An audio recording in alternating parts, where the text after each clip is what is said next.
আসসালামু আলাইকুম ওরহমতুল্লাহি ওবারাকাতুহু। আমি ডাক্তার Saidur Rahman Sayeed, ECG study and solve and treatment of the heart disease এই গ্রুপের অ্যাডমিন অ্যান্ড ফাউন্ডার। মাদারীপুরবাসীর জন্য চিকিৎসা সেবা এই গ্রুপেরও অ্যাডমিন অ্যান্ড ফাউন্ডার। রোগী দেখতেছি আসমত আলী খান সেন্ট্রাল হাসপাতাল, মাদারীপুর সদর, মাদারীপুর, 3 তলা 315 নম্বর রুম। আলহামদুলিল্লাহ, আল্লাহর কাছে লাখোটি শুকরিয়া। আমরা একজন পেশেন্ট সম্বন্ধে বলবো, যেটা খুবই ইন্টারেস্টিং পেশেন্ট। ওনার নাম হচ্ছে হাফিজ আবু সাইদ, আমার মিতা। উনি একজন আল্লামা হজরত। আপনারা জানেন আমি আল্লামা হজরতদের, শুধু আল্লামা হজরতদের না, মাদ্রাসার ছাত্রছাত্রী, কোরআনের হাফেজের পিতামাতা, ইমাম মদিনের সকলকেই ফ্রি চিকিৎসা করি। এদের টাকা নেই না, অন্য যারা আছে তাদের কাছ থেকে টাকা নেই, কারণ টাকা তো নিতেই হবে, তা নাহলে আমি নিজে চলবো কীভাবে, তাই না? কিন্তু যাদের কাছে গরিব অসহায় তাদের নেই না, এই হজরতদের কাছে নেই না। তো আমরা যেই রুগীর প্রেজেন্টেশন করব, এই রুগীটা আমার কাছে যেই সিমটম নিয়ে আসছিল, এক নম্বর হচ্ছে তার হচ্ছে typical feature of ACS, acute chronic syndrome ছিল। Acute chronic syndrome. তো আগে ওনার মুখে শুনি যে কি ছিল। আসসালামু আলাইকুম রহমতুল্লাহি ওয়া বারাকাতুহু। হযরত ভালো আছেন আপনি? ওয়ালাইকুম আসসালাম ওয়া রাহমাতুল্লাহি ওয়া বারাকাতুহু। আলহামদুলিল্লাহ, আল্লাহ খুব সুস্থ রাখছেন। আলহামদুলিল্লাহ, আলহামদুলিল্লাহ। আপনি আমার কাছে আসছিলেন হচ্ছে 31/5/2025, জি, গত সপ্তাহে। জি। তখন কি সমস্যা নিয়ে আসছিলেন হুজুর, বলেন তো?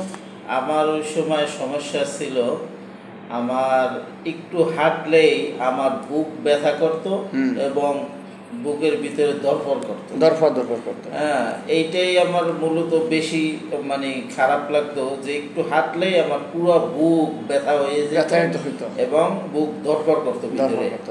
আর আমার এই বাম হাতের এই কবজিটা, এই গোড়া, ডানার গোড়াটা খুব ব্যথা করতো, এত ব্যথা যে আমি হাত একটু লড়াইতে পারি না, অনেক ব্যথা ছিল আমার। আলহামদুলিল্লাহ, আমি 1 সপ্তাহের ওষুধ খেয়েছি স্যারের কাছ থেকে। আলহামদুলিল্লাহ, আমরা 2-3টা টেস্ট করাইছি, আরও যে সমস্যা হয়েছে সেগুলো স্যারে বলবো কি কি সমস্যা হয়েছে। কিন্তু আমার স্যারে যে ওষুধ লিখে দিছে আমার, আলহামদুলিল্লাহ ওষুধ খেয়ে আলহামদুলিল্লাহ আগের থেকে আমি অনেকটা সুস্থ। আমার সেই বুকের দরপরানি, বুক ব্যথা, এটা আমার সম্পূর্ণ চলে গেছে। আমার বুকে এখন কোনো ব্যথাই লাগে না। আমি যে বাসা থেকে এখানে হাইটে আসছি, আগে আমার বুক ব্যথায় আমি বসে দম নিতে আমার কষ্ট হইতো। এখন আমি এই যে বাসা থেকে আসছি, আমার একটু ব্যথা ওঠে না। 3 তলা পর্যন্ত সিঁড়ি বেয়ে উঠছে। 3 তলায় আমি সিঁড়ি বেয়ে উঠছি, সে লিফটও ছিল না। কিন্তু তারপরে আলহামদুলিল্লাহ আমার সেই রকম বুক দরপরও করে নাই, আর আমার সেই বুক ব্যথাটাও ওঠে নাই। আলহামদুলিল্লাহ। বুক ব্যথা যে বাম পাশে হাতে যাইতো, তাই না? হ্যাঁ, এইখান থেকে ধরে আমার পুরো বুক ধরে যাইত। আর এই যে হাতের আমার এই গোড়া, এখানে পুরো ব্যথায় পুরো অনেকই ছিল। এখন আলহামদুলিল্লাহ অনেকটাই রিল্যাক্স, এখন ব্যথা নাই বলতে চলে। মাশাআল্লাহ, আলহামদুলিল্লাহ। আচ্ছা দেখেন, এই হুজুরে যেই কথাটা বলছে, যারা মেডিকেল স্টুডেন্ট রয়েছেন, যারা ডাক্তার রয়েছেন, আপনারা আমার যারা স্টুডেন্ট আছেন এবং যারা সিনিয়র জুনিয়র আছেন, আপনারা জানেন, আপনারা আমার অনেকেই আমার ক্লাস করেন অনলাইনে। তো দেখেন, আমরা বলি না যে typical feature of ACS, acute chronic syndrome, এই পেশেন্টের সেটাই ছিল, যে সেন্ট্রাল চেস্ট পেন। দেখেন রুগী কিন্তু আমার কাছে এই জায়গাটা হাঁটলে আমার এই জায়গাটা ব্যথায় পুরো সরাই যায়। ভেরি মাচ ইন্টারেস্টিং কেস এটা। কিন্তু যদি উনি আমার কাছে না আসতো অথবা অন্য কোনো হার্টের ডাক্তার কাছে না যেত, এই রোগটা কিন্তু ধরা পড়তো না। ওনারা বেশিরভাগই এই প্রবলেম হয় যে বলে যে আমার হাতের যে বাম পাশে সরাই যায় ব্যথাটা। এইটা কিন্তু very much typical feature of ACS. এই জাতীয় রোগীগুলোই কিন্তু খারাপ হয় এবং মারা যায়। আল্লাহ সুবহানাহু ওয়া তাআলার ওনার লাখ লাখ শুকরিয়া, আল্লাহকে শুকরিয়া জানাচ্ছি আমি, এবং হুজুরের পক্ষ থেকেও শুকরিয়া জানাচ্ছি আলহামদুলিল্লাহ, যে এই জাতীয় রোগী সাডেন কার্ডিয়াক ডেথেও মারা যেতে পারে। ওনার দেখেন, আমার ডাক্তার লাইফে আমি সর্বোচ্চ বিপি পেয়েছিলাম এই চেম্বারে, সেটা আরও 5-6 মাস পূর্বে। আম্বিয়া বেগম, তার প্রেশার ছিল 260/120। আর একটা পেশেন্ট পেয়েছিলাম 255/100। আর ওনার হলো 3য় নাম্বার, উনি যে 240/130। Very interesting. দেখেন, ওনার সিস্টোলিক বিপি ছিল 240/130 এবং ওনার পালসও অনেক বেশি ছিল, 110 বিট পার মিনিট। ওনার টিপিক্যাল ফিচার অফ এসিএস ছিল, টিপিক্যাল ফিচার অফ এসিএস ছিল। চিন্তা করা যায় যে টিপিক্যাল ফিচার অফ এসিএস সাথে ওনার হাই প্রেশার। বাবা আপনার কি আগে ব্লাড প্রেশার হাই ছিল? প্রেশারের ওষুধ খাইতেন আগে? না না না, আমি আগে কোনো প্রেশার ওষুধ খাইতাম না। তো মানে এর 2 মাস আগে আমি প্রেশার ওষুধ খেয়েছিলাম, মানে রমজানের ভিতরে এবং রমজানের লাস্টের দিক দিয়ে আমি খাইছিলাম। 1 মাস আমি খাইছিলাম, তারপরে আমি খাই নাই। আমি প্রেশার কেন খান নাই? প্রেশার ওষুধ মানে খাই নাই, ভালো লাগছিল আর খাই নাই, খাওয়া লাগবে না। দোকানদারের কথায় দোকানদার বলে না, আমি নিজে থেকে মানে আমি খাই নাই, যে ভালো লাগে না। বা কেউ কোনো মানুষের পরামর্শ দোকানদার অথবা কোনো মানুষ বলছো কিনা? না না, এরকম কোন নিষেধ করে না। আমি এটা আমার নিজের দোষ। ওষুধটা কে দিছিল? প্রেশার ওষুধ কে দিছিল? প্রেশার এমবিবিএস ডাক্তার দিছিল। সে তো আপনার রেগুলার খাইতে বলছে চলবে, কিন্তু আপনি বন্ধ করে দিয়েছেন। না না, আমি বন্ধ করেছি। এটা কিন্তু আমার দোষ, এটা মারাত্মক দোষ। শুধু এটা আমি বন্ধ করার কারণেই তো আমার এত খারাপ হয়েছে, ক্ষতি হয়েছে। এটা তো আমার দোষের কারণে, এটা তো অন্য কেউই না। রাইট। এই জন্য সতর্কতা অবলম্বন করতে হবে হুজুর, সতর্কতা। প্রেশার ওষুধ কখনোই বন্ধ করা যাবে না। তাহলে এই মুরব্বীর কিন্তু আমাদের এই আল্লামা হযরতের কিন্তু মেইন সমস্যা হয়েছিল প্রেশারের ওষুধ বন্ধ করার কারণে ওনার অ্যাকুট ক্রনিক সিনড্রোমটা দেখা দিল। যে ওনার প্রেশার ওষুধ সে খাইছে, 1 মাস খাইয়া সে বন্ধ করে দিয়েছে। একজন রেজিস্টার্ড চিকিৎসক এমবিবিএস ডাক্তারকে দেখাইছিল এবং সে বলছে কখনো বন্ধ করবেন না, অথচ সে কারো পরামর্শ না। আমরা অনেক সময় দেখি যে রুগী কারো পরামর্শ বা দোকানদারের পরামর্শ যে ওষুধ বন্ধ রাখেন, উনি সেইটা করেন না। উনি নিজেই দেখছে যে আমি হুজুর মানুষ, একটা প্রেশার ওষুধ 10 টাকা 15 টাকা লাগে, কিনে খাইতে পারি না। সত্যি কথা, এটা সকালে একটা রাত্রে একটা ওষুধ দিছিল, দেখা যায় 10-15 টাকা লাগে। সেই যে ওষুধ, এই ওষুধ খাইতে পারে নাই, যার জন্য উনি এই প্রেশার ধাপ করে ওনার হাই প্রেশার হয়ে গেছে এবং ম্যালিগন্যান্ট হাইপারটেনশন ছিল। ম্যালিগন্যান্ট হাইপারটেনশন হওয়ার কারণে ওনার কিন্তু ক্ষতি হয়ে গেছে। কি? ওনার এই যে অ্যাকুট ক্রনিক সিনড্রোম ডেভেলপ করছে, ওনার হার্টটা ধরে গেছে। ওনার এই যে এক্সারশনাল ব্রেথলেসনেস সেইটা ওনার ডেভেলপ করছে। ওনার চেস্ট পেইন ছিল, যে হাঁটলেই উনি হাঁপাই যায়, হাঁটলেই বুক ব্যথা হয়, বুক ভার হয়ে যায় এবং বাম পাশে রেডিয়েট করে। এগুলো সবই হার্টের রোগের লক্ষণ এবং সেটা হার্টের রোগ। তো ওনার আমরা ডিসলিপিডিমে পেলাম ইসিজি করে। ওনার ইসিজি তো সমস্যা পেয়েছি, ইসিজিটা আমরা ফ্রি করাইছি। ফ্রি করাই বলতে আমরা শুধু দেখছি, যেহেতু গরিব মানুষ, যেহেতু প্রিন্ট, সেটা আমি আমার ব্যক্তিগতভাবে দেখছি, তার হার্টের রেট অনেক বেশি এবং ওনার ডিসলিপিডিমি আছে। নর্মালি স্বাভাবিক চর্বি যেটা থাকার দরকার, যেটা আমরা ব্যাড কোলেস্ট্রল বলি, যেমন টোটাল কোলেস্ট্রল, সেটা 200 নিচে থাকা দরকার, ওনার 235 টিজি। ট্রাইগ্লিসারাইড এটা একটা ব্যাড কোলেস্ট্রল।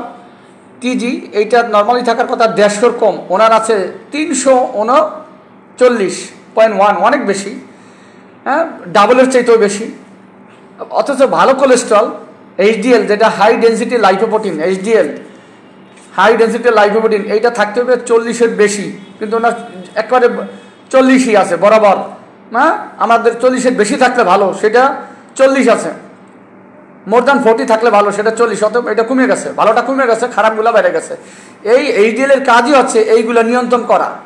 যখন এইচডিএল কমে যাচ্ছে, তাইলে আমার এলডিএল বেড়ে যাবে, টিজি বেড়ে যাবে, টোটাল কোলেস্ট্রল বেড়ে যাবে। সেটাই হয়েছে ওনার। এই যে ওনার এলডিএলও বেশি, এলডিএল থাকতে হবে 100-র নিচে। এবং ওনার ডায়াবেটিস মেলাইটাসও আমি ধরেছি, ডায়াবেটিসও আছে। ডায়াবেটিস ক্ষেত্রে এইটা বলে 75-এর নিচে, কোনো কোনো গাইডলাইন বলে 50-এর নিচে, সেইটা আছে 127, তা অনেক হাই। এবং ওনার ডায়াবেটিসে ধরা পড়ছে। দেখেন ওনার র্যান্ডম ব্লাড সুগার 11.7, যেখানে নর্মালি 7.8-এর নিচে থাকতে হবে। কিডনি ভালো আছে।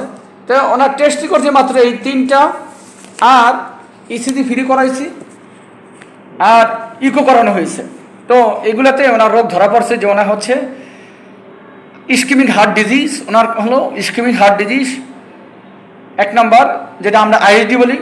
2 নম্বর হাইপার টেনশন। 3 নম্বর হচ্ছে ওনার ডায়াবেটিস মেলাইটাস। তো যারা প্রেশারের ওষুধ রেগুলার খান, তাদের হাতে ধরি পায়ে ধরি, কখনোই প্রেশার ওষুধ নিজের পরামর্শে, নিজের বুদ্ধিতে, অথবা আত্মীয় স্বজনের বুদ্ধিতে, অথবা দোকানদারের পরামর্শে কখনোই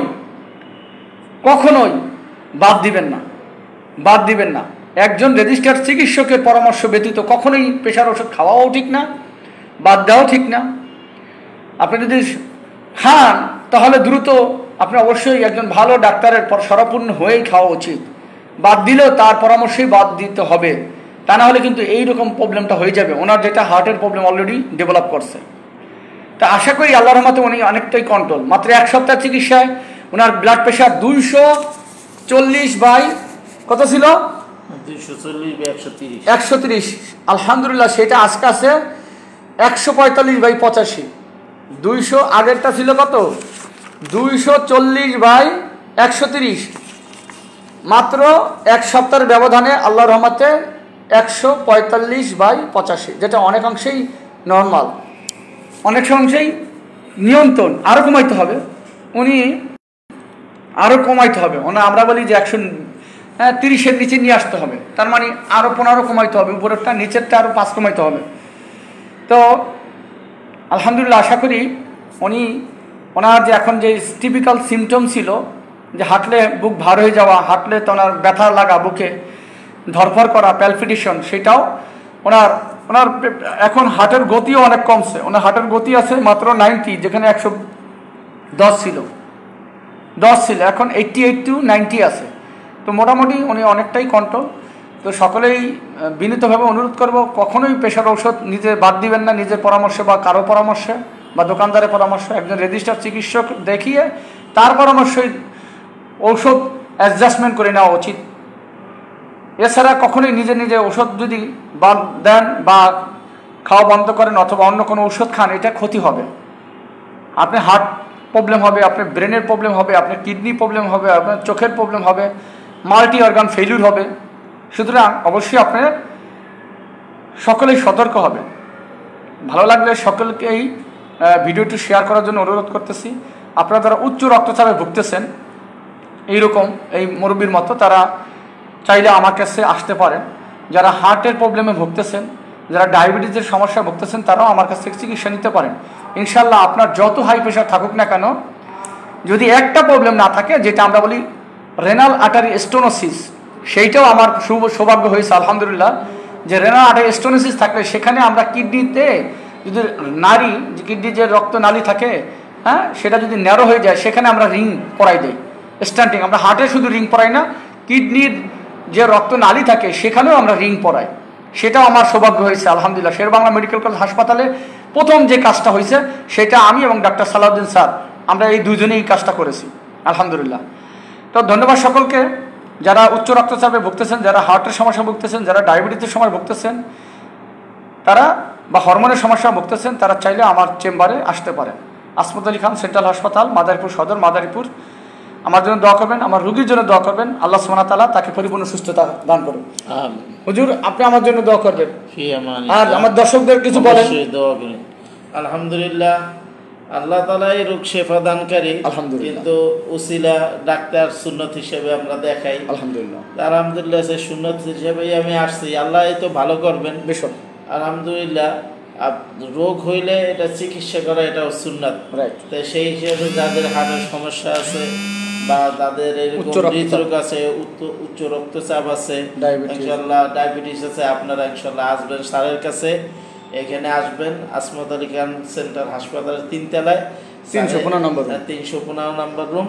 স্যারে এখানে আসবেন ইনশাআল্লাহ, সুচিকিৎসা পাবেন ইনশাআল্লাহ। আল্লাহ তাআলা সবাইকে আমল করার তৌফিক দান। আল্লাহ পাক আপনাকে আমাকে সবাইকে সুস্থ রাখুক, সব বিপদ থেকে হেফাজত করুক, সব রোগ থেকে মুক্ত করুক। আল্লাহ হাফেজ। আসসালামু আলাইকুম রাহমাতুল্লাহি ওয়া বারাকাতুহু। ফ্যান ফলোয়ার বৃন্দ, আপনারা আমাদের জন্য দোয়া করবেন আর ভালো লাগলে ভিডিওটা শেয়ার করুন। আসসালামু আলাইকুম ওয়া রাহমাতুল্লাহি ওয়া বারাকাতুহু। আল্লাহ হাফেজ।